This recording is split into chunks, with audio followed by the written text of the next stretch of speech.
ጉባኤውን አቋርጬ ወጣሁ። እናቴ ተገኘች። ሰዎቹ እያዩኝ ነው። ልጆቿን ጡት ማጥባት የማትችል እናትና የሆነ ተረተ ማለት ነው። እንደውም በቤት ምስክርነት እንደው ባቀው ተረቱና ብለህ ደስ ይለኝ ነበር። እስከ ቅርብ ጊዜ ግን አይምሮዬ ላይ ነበረ ተረቱ። ረስቼዋለሁ አሁን ላይ እና አይምሮ ላይ መጀመሪያ የመጣው ልጆቿን ጡት ማጥባት የማትችል የሚለው እሱ ጋር ሰውነቴ መንቀጥቀጥ ጀመረ። ምን ተነሳ? ፊት ለፊት ነው እኮ የነበርኩት።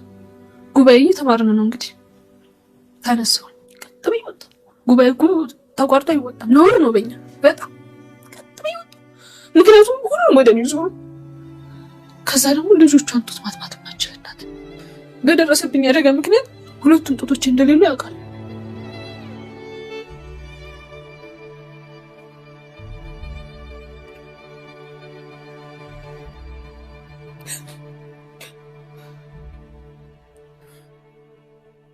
ጉባኤውን አቋርጬ ወጣሁ። እናቴ ተገኘች። ሰዎቹ እያዩኝ ነው። ቀጥ ብዬ ወጣሁ። እናቴ ትተው እንዳትወጣ አይሆን፣ ጉባኤ እየተማርሽ ነውር ነው በጣም። አባስ ያለው ነገር መቆጣጠር አቃተኝ። ራሴ ሰውነቴ መንቀጥቀጥ ጀመረ። ወጣሁ፣ ቀጥ ብዬ ተነስቼ ወጣሁ። ራሴን አላውቅም። ቀጥ ብዬ ወደ ቤት ሄድኩ። ከዛ እናቴ ይሄ ላይጥ መርዝ ብላ የምታስቀምጠዋል። ምንድን ነው? የአይጥ መርዝ። ከዛ የአይጥ መርዝ መፈለግ ጀመሩ። ፈለኩ፣ አገኘሁት፣ ከፈትኩ። የአባቴ ፎቶ ፊት ለፊት አለ። ማልቀስ ጀመሩ። እንደሞተ እኮ አላውቅም ማለት እንዴት ነው አላውቅም ስለ ይሄ መሞት የሚባለው ነገር አላውቀውም እኮ ግን ወደሱ ከዛ አባቴ ጋር ፊት ለፊት ቁጭ ብዬ ወደ አንተ መምጣት እፈልጋለሁ እያልኩ ነበረ። ውሰደኝ እያልኩ ነበረ። አንተ ጋር መሆን እፈልጋለሁ፣ ሁሉም ነገር ሰልችቶኛል ብዬ ነበረ። ግን እምቢ አልከኝ። ስለዚህ እኔ መሞት እፈልጋለሁ። አባቴ ምንም አልሰራም። እሱ እኮ እንደሞተ ሰላም በቃ ማለት ሞት የሚባለው ነገር እንደሆነ አልገባኝም። ነግሬ ነበር። ፊት ለፊት ቁጭ ብዬ እያለቀሱ በጣም እያለቀሱ። ከዛ የለበስኩትን ነጠላ አንስቼ ቅድድ ምናምን ነገር አደረኩትኝና አንገቱ ሰፊ የሆነ ቀሚስ ነበር የለበስኩት። ከዛ ዚፑን ከፈቱት፣ ከኋላ በኩል ዚፑን ከፈቱት የለበስኩትን ቀሚስ። ከዛ አባቴ እያየህ ሆኖ አልኩት፣ አባቴ ሰውነቴን እየው፣ ማንም ሰው አይወደኝም። ጓደኞቼ ሰውነታቸው እንደዚህ አይደለም፣ እንደዚህ ነው ሰውነታቸው ምናምን እላለሁ ማለት ነው። እንደ ብቻዬን እያወራሁ እያለቀስኩ የአይጥ መርዙን ከፍቼ በእጄ ይዤዋለሁ። ሰውነቴ ይንቀጠቀጣል። መጣ። ሲመጣ ራቁቴን ነኝ። ከዛ አባቴን ፎቶ ፊት ለፊት ይዤ እያለቀስኩ ነው እያየሁኝ። ከዛ ደግሞ የአይጥ መርዝ በእጄ ይዣለሁ። ማለት ግራ ገባው። መጣ ከስር ቁጭ ምን ሆነሽ ማለት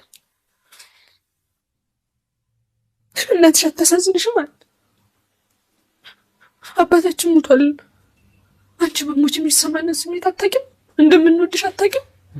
እኔ እኮ በጣም ነው የምወድሽ አለኝ እያለቀሰ። እንደዛስ ቢሆን እንዴት ነው? እየተረጋጋው መጣሁ። ምክንያቱም እናትሽ ትወድሻለች አለኝ፣ እኔም እወድሻለሁኝ አለኝ። አቀፈኝ። ሌላ ነገር ተሰማኝ ታውቃለህ። ኦኬ እንዴ ሳደበ ወሽቶ አይደለም መቼም እያወራሁ እኮ ነው። ብቻ ወሽቶ አይደለም መቼም ወንድሜ ነው፣ ይወደኛል። ደግሞ ባይወደኝ ኖር አያለቅስም ነበር። ማን ሳለኝ እስከዛሬ አልቅሶ ያውቃል ከእናቴ ውጭ? ማንም አልኩ። ይህች እህታችን በህፃንነቷ ከ2 እስከ 5 ዓመት ባለው እድሜዋ ውስጥ ነው አደጋ የደረሰባት። አደጋው ምንድነው? ስትጫወት ንፍሮ እየተቀቀለ ቤት፣ የገጠር ቤት የለም ሳር ቤት፣ እሱን እየዞርን ስንጫወት እናቷ የለችም ነበር በውጭ። አያቷ መታ ነበር ልውሰድሽ ብላ እሷ ጋር ልትሄድ ነበር፣ ግን ተደብቃ ትሄዳ ነበር አያቷ። እና እየተጫወቱ እያለ ወደ ኋላ ስትመጣ ከሳቱ ላይ ነው የወደቀችው። ከሳቱ ላይ ስትወድቅ ሙሉ እንደዚህ ፈሰሰብኝ፣ ተደፋብኝ አለች። ስለዚህ እሳት በላት ማለት ነው። በዛ ምክንያት ይሄ ጡቷ ሙሉ ተጎድቷል። አጠቃላይ ይሄ ጠባሳ ነው ማለት ነው። ለረጅም ሰዓት ህክምና በትክክል አላገኝ ብላ ተሰቃይታለች። ሐኪም ቤት እንኳ ጥሩ ሐኪም ቤት የለ ሆኖ ኮልጌት እየተቀባላት ቀብታ እየለካቻት ሐኪሟ የተደፋው ንፍሮ፣ ትኩሱ ንፍሮ የተጣበቀው ከሰውነቷ እሱ እንኳ ሳይነሳ ብዙ መከራ እንዳሳለፈች ተተርካለች። እና ይሄ ጠባሳዋ፣ ይሄ በሳት በህፃንነቷ በመባላቷ ምክንያት የመጣባት ጠባሳ ህይወቷን ሙሉ ሚዘሬብል አድርጎት ነው የኖረው። ከትምህርት ቤት ጀምሮ ትምህርት ቤት አለች ስለማፍር ቁስሏን ስላዩባት እንዳያዩባት ቁስሏን አይተውባት ጓደኞቿ ስላፈረች ሽንት ቤት ተቀምጣ ትውል ነበር። እንደዚህ እያለች በስቃይ ውስጥ ኖረች። ሌላው ቀርቶ እሷን ማግባት የሚፈልግ ሰው መጥቶ እንዴት እሷን ታገባለህ? እንደዚህ እኮ የላትም፣ እንደዚህ እኮ ናት፣ እንደዚህ እኮ ናት የሚሉ ቤተሰቦቿን ሰምታ እጅግ ስነልቦናዋ ተጎድቶ ነበር። ከሁሉም ደግሞ የሚያመው ያሁኑ ነው። ያሁኑ አሁን የተናገረችው ኬዝ ማለት ነው። የሃይማኖት ተቋም ሄዳ ቤተክርስቲያን እየተማረች ባለችበት ሰዓት የእሷን ኬዝ የሚያውቅ ሰባኪ መምህር ወይም ደግሞ ቄስ ያስተምራል። ሲያስተምር ልጆቿን ማጥባት እንደማትችል ሴት እያለ ያስተምራል። እሷ ሁለት ጡት የላትም። በአደጋው ምክንያት ጡት እንደሌላት ያውቃል፣ ጠንቅቆ ያውቃል ይሄን ችግር። ይህንን ሲናገር ነው መቋቋም አቅቷት ቀጥ ብላ የወጣችውና አሁን የተረከችውን ታሪክ የምትናገር። በምንናገረው ነገር ስንቶቻችን ስንት ሰው ሰብረናል። አሁን ያ ሰባኪ ያ የሚያስተምር ከጉባኤ ውስጥ የሚያስተምር ሰውዬ የእግዚአብሔርን ነፍስ አጠፋ ነው የሚባለው? የእግዚአብሔርን ነፍስ አዳነ ነው የሚባለው? ምን አይነት ጨካኞች እንደሆን፣ የምንናገረውን የማናውቅ እንደሆን፣ ከድሃ ጎን ያልቆምን እንደሆን፣ የተሰበሩትን እንዳይነሱ አድርገን የሰባበርን ስንቶቻችን እንደሆን እናስቡት። በጣም ነው የሚያሳዝነው። በጣም ነው ልብ የሚሰብረው። ደግሞ ከለምጻሞች ጎን የሚቆም ጌታን የሚሰብክ የሚያስተምር መምህር፣ ጎባጣን የሚያቀና፣ እውራንን አይናቸውን የሚያበራ ወይም በግንባር ላይ አይን በሚሰጥ 38 ዓመት በአልጋ ቁራኛ የተያዘውን ተነስ አልጋህን ተሸክመህ ሂድ የሚል አምላክን ወንጌል ተሸክሞ ካዘኑት ከታመሙት ከበሽተኞች ጋር የታየ በነገስታት በመጓንንት ማዕረግ በወታደር ተከቦ በሰገነት ላይ ከመቀመጥ ይልቅ በድሆች ቤት ተቀምጦ ከድሆች ጋር ሲያወራ ድሆችን ሲያጽናና የነበረ አምላክን ወንጌል የሚሰብክ መምህር በጠባሳዋ ምክንያት ጡት ማጥባት እንደማትችል አድርጎ የእሷን ይህንን ስቃይ እያወቀ ይሰብክ ነበር፣ ያስተምር ነበረ። ልጅቷም ተሰበረች። ራሷን ብታጠፋ የነፍስ ተጠያቂ የሚሆነው ያሰባኪ እንደሆነ እንዳትረሱት። በጣም ያሳዘነኝ ታሪክ ነው። በጣም ሰዎች ግን ምን አይነት ክፉዎችና ጨካኞች እንደሆን እንደማናስተውል መድኃኒት የሚገባትን ነፍስና መድኃኒት የሚገባትን ነፍስ እንኳን ለይተን ማወቅ ያቃተን መሆናችን በዚህ ትረዳላችሁ። ልጅቱ ጠንካራ ናት። እግዚአብሔር ከዚህ አድርሷታል። እናቴ ሰሚነሽ ኪዳነ ምሕረት ብላ የምትመሰክርላት ከመቤታችን የተደረገላት ነገር አለ። እግዚአብሔር ጨርሶ ህይወቷን በደስታ ይምራላት። አደጋው አንድ ጊዜ ሀፕን አድርጓል። የኛ ነገር ግን በጣም ያሳዝናል። ቤተሰቦቼ በጣም ነው የሚከታተሉኝ። በጣም ወጣሽ ነው ገባሽ ነው ወጣሽ ነው። እኔ በፍቅር ድብን ብያለሁ። ልክ 16-17 ዓመት ሲሆን ነው ድብን ያለ ፍቅር ያዘኝ። በሌሊት ተነስቼ ቤተክርስቲያን ሄድኩልና እሱ ጋር እሄዳለሁ። ከዛ ተሳልሜ ነው እንግዲህ የምመጣው። ገብቶሻል? እሱ ጋር ቆይና ጫካ በጫካ አድርጌ ተይ አንቺ ልጅ ተይ። ኧረ ማን ብሎኝ? ቤተሰቦቿ በጣም በዛን ዘመን እንግዲህ በኃይለ ሥላሴ ጊዜ ነው በእኛ እድሜ። የእሷ ቤተሰቦች በጣም የተማሩ ናቸው ብዙዎቹ። ጥሩ ነበረ ላይፌ። ግን ቸኮልኩና ትዳር ይዤ አሁን ካለው ባለቤቴ ጋር ጠፍተን ሲዳሞ ክፍለ ሀገር ጀምጀም አውራጃ የሚባል ይዞኝ ጠፍቶ ሄደ። እንግዲህ የብዙ ሰው ልጅ ናት፣ ብዙ እንክብካቤ ያላት። አልፈልግም ብላ አሸንፋ የት ሄደች መሰለሽ? ሲዳሞ። ባለቤቷ መምህር ነበር እዛ። መምህር ደግሞ ያን ጊዜ እንዳሁኑ አይደለም። ትሰለጥኛለሽ፣ እጣ አውጥተሽ ወደ የክፍለ ሀገሩ ነው የምትሄጂው። ወለጋ ምናምን፣ ሲዳሞ፣ ባሌ ጎባ ምናምን። የደሴ ልጅ ነኝ፣ እዛ ልመደብ የለም። ከዛ እኔ ሲሄድ እሷን ፍለጋ እርጉዝ ነች። አሁን ቤተሰቦቿ ደግሞ አኩርፈዋታል። ስለዚህ የትወልጂ ስትባል እሱ እህት ቤት ተባለ። ባለቤቷ እህት ቤት። የባለቤቷ እህት ያለችው የት መሰለሽ? አጣዬ። ከዛ አጣዬ ነው የገንፎ እህልና መታረሻዋ እንዴት ይዘጋጅ ሲባል አያቷ ጋር ደግሞ መዘጋጀት አይችልም። ለምን? ቤተሰብ አስቆርፋ ነው የመጣችው። ስለዚህ አይዘጋጅም። እንደው ይሄ ገንፎ እህል እንዴት ይሆን ሲባል የኔ እናት ታዘጋጅ ተባለ። ስለዚህ በዛን ጊዜ ደብዳቤ ነው የሚጻፈው። እንዳሁኑ ስልክ ምናምን አይታሰብም እና በፖስታ ቤት ነው ደብዳቤ የሚጻፈው እና እንደውም እዚህ ደብዳቤው አለ ላንብበው። ዓመተ ምህረቱ እንግዲህ 1968 ነው መሰለኝ ይጻፋል። ድሮ ደብዳቤ ሲጻፍ ቀን ይጻፋል። በ9ኛ ወር 68 ዓመተ ምህረት ነው። እኔ ለእናቴ ነው የጻፍኩት። እንዲህ ይላል። ይኸውልሽ እንደሰማሽው እናኔ ነው የምንላት በቤት ውስጥ እሷን እናኔ ነው ስማ።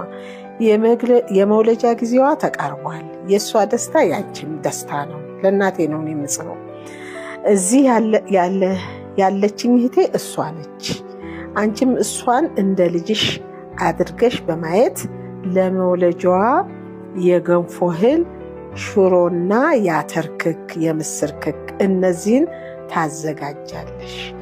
የምታዘጋጁ መጠኑ የገንፎ እህል ገብስ 50 ኪሎ ነጭ በጣም ፍሬ የሆነ በ10 ብር ይላል። 50 ኪሎ ገብስ። ሽሮ 2 ብር ባቄላ ገዝታችሁ በደንብ ይቆላ። አተር ክክ የሚሆን 2 ብር አንገርግባችሁ ሳታምሱ ከኩት። ምስር ክክ በ2 ብር ምስር ገዝታችሁ ከኩ። ተልባ በ1 ብር አፈሩን ልቀሙት። ለሾርባ ከገብሱ ቀንሳችሁ አጃ ቀላቅላችሁ ይከካ። አዘጋጃችሁ የምትጨርሱበት ቀን ሽሮውንና ክኩን ቀደም ብላችሁ ልታዘጋጁ ትችላላችሁ። ከሰኔ 20 እስከ 25 ማንኛውም ስራ መከናወን አለበት። እመዬ በእኛ ሀገር እመዬ ነው የሚባለው። በጣም መቸገር አለብሽ። አደራዬ በአንቺ በእናቴ ላይ ጥያለሁ። ሌላ የሚያስፈልግ ካለ ከራስሽ ጨምረሽ። የተላከው ገንዘብ ስንት ነው? 60 ብር። ይህን በምትሰሩበት ጊዜ ወሬውን ማንም እንዳይሰማ፣ ስለዚህ ሚስጥር ይጠበቅ። የሚገርመኝ 60 ብር ስንት ነገር እንደሚገዛ እዩት በዛ ጊዜ። በዛ ላይ ደግሞ የሴትዮዋ ብልህነት ደብዳቤውን በ1968 ዓ.ም የተጻፈ ደብዳቤ እስካሁን ድረስ ተቀምጧል። እንግዲህ የጓደኝነት ጥግ እና የፍቅር የእውነተኛ ፍቅርነት ጥግ ማለት በዛ እድሜዋ ለፍቅር ታምና ነው ይችኛዋ ሴትዮ ማለት ነው። ይችኛዋ ደግሞ ጓደኛዋ አስቡት እንግዲህ በጣም ነው የሚገርመው። በቃ ብትቆጣም ትቆጣ፣ ግን ይቺ ልጅ ማገዝ አለብኝ ከሚል ስሜት ነው ይሄንን ያደረገችው። እኔ አላየኋትም ስትጽፍ፣ በእውነት ነው የምልሽ። አሁንም ሳነበው ውስጤ ይላወሳል። ማን ይሄን የሚያደርግልሽ? ከባድ ነው፣ በጣም እጅግ በጣም ከባድ ነው። ከዛስ ወለድኩበት ቦታ ደግሞ መጣች። እዛ ልክ ስወልድ ደግሞ የለም ገንዘብ የለም። መታ ደግሞ እዛ ሰው ቤት ማረሰች ገብታ እሱ እህት ቤት እንዳትጎዳ አደራ እንዳትጎዳ እቺ ልጅ ችግር አይታ ማታቅ ልጅ ነች ብላ መጣች። ህፃኗ ልብሱን ምኑን በእጇ ሰርታ መቼም ትችልበታለች። መታ ደግሞ ይቺ ልክ ስወልድ እኔ 18 ዓመቴን ጨርሼ ልክ 19ኛ ዓመቴ ላይ ልጅ ወልጃለሁ። ከዛ በኋላ ተመልሼ 11ኛ 12ኛ ክፍልን ጨርሼ በጣም በከፍተኛ ነጥብ ነው ያለፍኩት። አሁንም በአመት ልጆች ወልድ ስለነበረ የመማር እድሉን በልጆች ለውጫለሁ። ልጅም እንደ ዲግሪና ማስትሬት ይቆጠርልኝ። እንግዲህ የ49 ዓመት አብረን ኖረን እየተፋጨንም እየተጋጨንም እየተቧቀስንም እዚህ ደርሰናል። ባለቤቴ ጋር አንቺ አርጋ ቀመስ የኔም ሴትነት እስቲ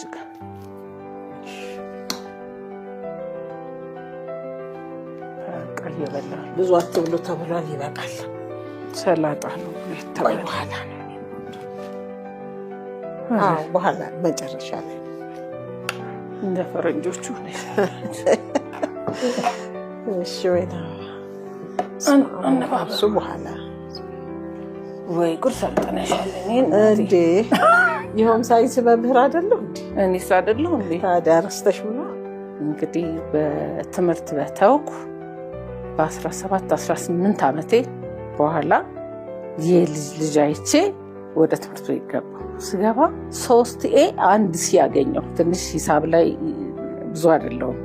ሂሳብ ሲ ሳገኝ ማትስ ሌላውን ኤ ሳገኝ እንዴ አልሞትኩም እንዴ ያለ እንዴ ጭንቅላቴ በሚል ከኮተቤ ኮሌጅ በሆም ኢኮኖሚክስ በኢትዮጵያ ቋንቋዎችና በሱፐርቪዥን ከአዲስ አበባ ዩኒቨርሲቲ ሶሲዮሎጂ ኤንድ ሶሻል አንትሮፖሎጂ ከሐዋሳ ዩኒቨርሲቲ ኢትዮጵያ ቋንቋዎች በከፍተኛ ማዕረግ ሆቴል ማኔጅመንት ከኮተቤ። በጣም የምትገርም ጠንካራ እናት ናት። የጓደኝነታቸው የፍቅራቸው ነገር በጣም የሚያስገርም። ፍቅርም እንደዚህ ነው። ባሏን ተከትላ ሄዳ ያኔ የመጀመሪያ ፍቅሯ ነው። እስካሁን ድረስ ይሄን ሁሉ ልጅ ወልዳ በዚህ በወግ በማድረግ 49 ዓመት ሙሉ ኮንፍሊክት እንኳን ቢፈጠር እየተፋጨንም እየተጋጨንም ከዚህ ደርሰናል። 49 ዓመታችን ከተጋባን እያለች ነው። ግን የጓደኛዋ ርህራሄና የጓደኛዋ እውነተኛነት በጣም ያስገርማል። በየሄደችበት እየተከተለች እንግልትና ስቃይ የማታቅ ልጅ ናት፣ መጎዳት የለባትም ብላ ለእናቷ ደብዳቤ እየጻፈች ለማረሻ የሚሆን የገንፎ እህል፣ አተር፣ ክክ ምናምን እንደዚህ ምስር እያስላከች ከጎኗ መሆን ማለት ምን ያክል የእውነተኛ ወዳጅነት። የልብ ወዳጅ እግዚአብሔር ነው የሚሰጠው እና ለሁላችንም የልብ ወዳጅ ይስጠን፣ የሰጠንም ይባርክልን። እውነት ለመናገር በጣም እንደዚህ አይነት ወዳጅነት በጣም ደስ ይላል። ፊል ታደርጋላችሁ፣ ሰው አለ ለካ ምናምን ትላላችሁ። እንደዚህ የሚኖሩት አሉ ወዳጅነትን ማለት። አሁን እኮ ስልክ ደውሎ ችግሩን ሲያወሩት እንኳ የማይወድ ሰው ነው ያለው አይደለ? ይሄ የጨነቀው ሰው የሚተነፍስበት እንደዚህ ሆንኩኝ ምን ይሻለኛል ብሎ የሚያማክረው እንኳ ወዳጃቶ ነው አይደል? አሁን ሁሉ ሰው በድብርት የሚሰቃየው አፍኖ ይዞ ጉዳዩን ጎደሎውን አፍኖ ይዛል። እና በዚህ ድረስ ግን በዚህ ድረስ በሄደችበት ሀገር እየተከተለች የምታርስ እንዳትጎዳ የምትረዳ ጓደኛ ነበረቻት። በጣም እድለኛ ናቸው። እስካሁን ድረስ ሁላቸውም በእድሜ ቆይተው ይህን ነገር ለእኛ ለዚህ ለኮሚኒቲው ሼር ለማድረግ መታደላቸው ራሱ ትልቅ ነገር ነው። በጣም ደስ የሚል ቪዲዮ ነው ያስኩላችሁ። ቪዲዮዎች እነዚህ ናቸው፣ ያስተምራሉ ብዬ አስባለሁ። የፊተኛውም በጣም አሳዛኝ ታሪክ ቢሆንም እኛ ራሳችን እንድናይ የሚያደርግ ነው። የኋለኛው ደግሞ በወዳጅነት በፍቅር ላይ ያለን አመለካከት እንዲለወጥ ያደርጋ ብዬ አስባለሁ። ሪል የሚኖር ስለሆነ ፍቅር ማለት ነው። እስከዚህ ድረስ አብራችሁ ስለቆያችሁ በጣም አመሰግናለሁ። ኮሜንት ላይ ሀሳብና አስተያየታችሁን አስቀምጡልኝ። ቪዲዮውን ላይክ አድርጉት። በሌላ ቪዲዮ መለሳለሁ።